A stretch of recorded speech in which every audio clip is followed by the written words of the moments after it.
So about 3 weeks ago, I decided to switch to the iPhone 14 and use this phone as my daily driver to find out whether or not it's a good phone to buy in 2024. 3 weeks later, I think I have a pretty good idea of all the pros and cons of this phone.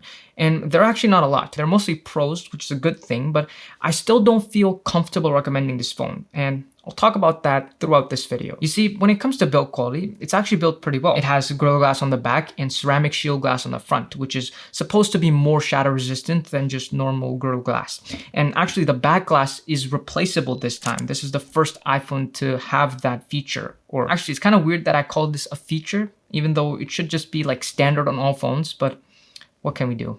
Apple. So if you were to break this, it won't cost you as much to replace it as much it used to. This phone also has an IP rating of 6.8, which makes this phone water resistant. So it'll be just fine in the rain, getting splashed at, or even if you jump in the pool with this, it should be fine. Although one thing I think most people don't know about water resistance is when a manufacturer says a phone is water resistant, they're not talking about just water in general. They're talking about fresh water specifically. So it doesn't include salt water. So if you jump in the ocean with this, it will probably get damaged. So don't do that. Now, over the past 3 weeks, I used this phone without a screen protector or case, and it's been just fine. Although I also didn't drop it in that time. So I don't know what would have happened if I did. Now, prior to switching to this phone, I was using the 13 Pro, which you may know has a 120Hz screen.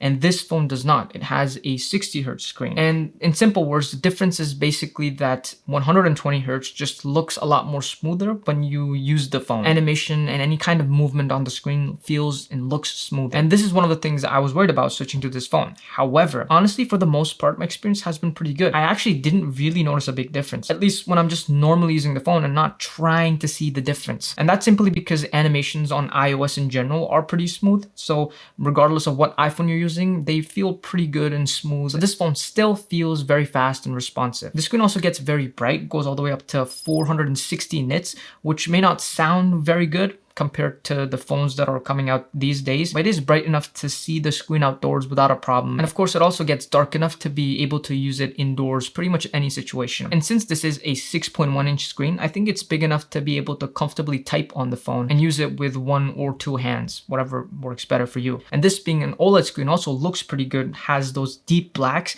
and is very color accurate. I'm pretty sure I edited a few photos on this phone, and it worked pretty well for that. The speakers are also great for any kind of content consumption, and especially phone calls. They're more than good enough for that, especially. Honestly, I think the only thing that I would say that I don't like is the notch, although it is very useful because of the Face ID that's in there. That's something I really like, but just don't like the way the notch looks. Now, when it comes to performance, this phone has an A15 Bionic processor inside with 6 GB of RAM. And this is where some of the concerns start to appear. It's not that this phone is slow or laggy like I talked about, or that it has less RAM. It has nothing to do with that. In fact, this is actually a pretty good combination of the A15 Bionic processor and 6 GB of RAM. It's really good. Over the past 3 weeks of me using this phone, my experience has been nothing but great. Especially switching from the iPhone 13 Pro to this phone, I did not feel any difference at all in terms of performance because the 13 Pro also has an A15 Bionic processor. And that's the problem. You see, even though this phone is newer, it doesn't have a better processor. Or technically, I guess it does, because the A15 Bionic in this phone is like 18% faster or something like that.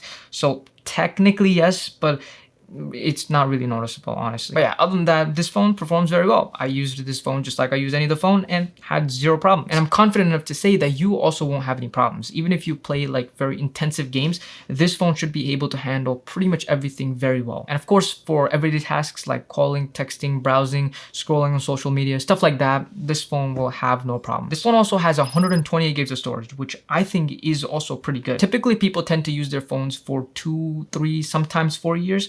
And if you are within that range, then you should be fine because this phone will continue to get software updates for another 4 to 5 years at least. Now, just before we continue to talk about the other things about this phone, let me quickly tell you about the sponsor of this video, Squarespace. It is extremely easy to make a website using Squarespace. All you have to do is visit squarespace.com/Spixel, start your 14-day free trial, no credit card required, pick a template that you like, or you can just literally tell their AI to make a template for you. And once you have one, all you have to do is drag and drop your images, type text. Their AI can also type the text for you and make it sound however you want it to sound. At that point, you should have a website pretty much ready to publish. If you have a domain, you can connect that, or you can just buy one from Squarespace as well and hit publish. It's that easy. So the link's below to get 10% off your first purchase. You're welcome. Okay, now let's talk about the battery life. So this is probably, in my opinion, the best thing about this phone. If I could summarize the battery life in one word, it would be amazing. You see, although I don't like to admit it, I think I do spend a lot of time on my phone, and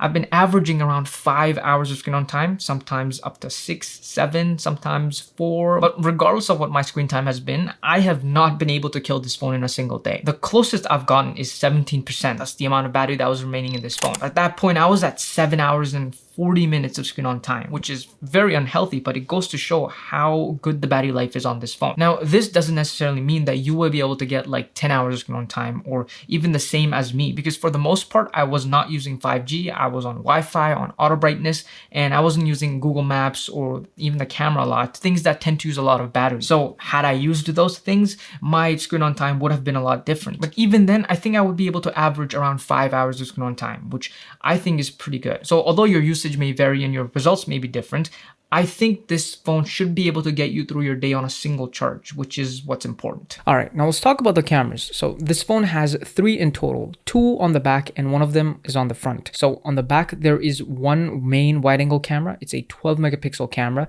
has a 26 millimeter focal length and an aperture of 1.5. The other one is also a 12 megapixel camera, but it's an ultra wide angle lens. So it's 13 millimeters in focal length or 120 degrees of field of view. And these cameras are pretty good actually, especially the main one, because the photos and videos from this camera look pretty good. The photos have good dynamic range, they look nice and sharp, it doesn't miss focus, and that's very important actually because it makes the camera more reliable. And generally speaking, the colors also look pretty good. Now when it comes to the ultra wide angle camera, while it's not quite as sharp as the main camera, it is a very useful focal length because it lets you get a perspective that is simply not possible with the main camera. And you can imagine in many situations that's going to be very useful. The only thing this camera is missing is autofocus. So it doesn't become a macro camera when you go super close to a subject. This is a feature in Pro model iPhones such as 13, 14, and even the 15 Pro. There are also some other useful features such as cinematic mode, which is basically like portrait mode but for video.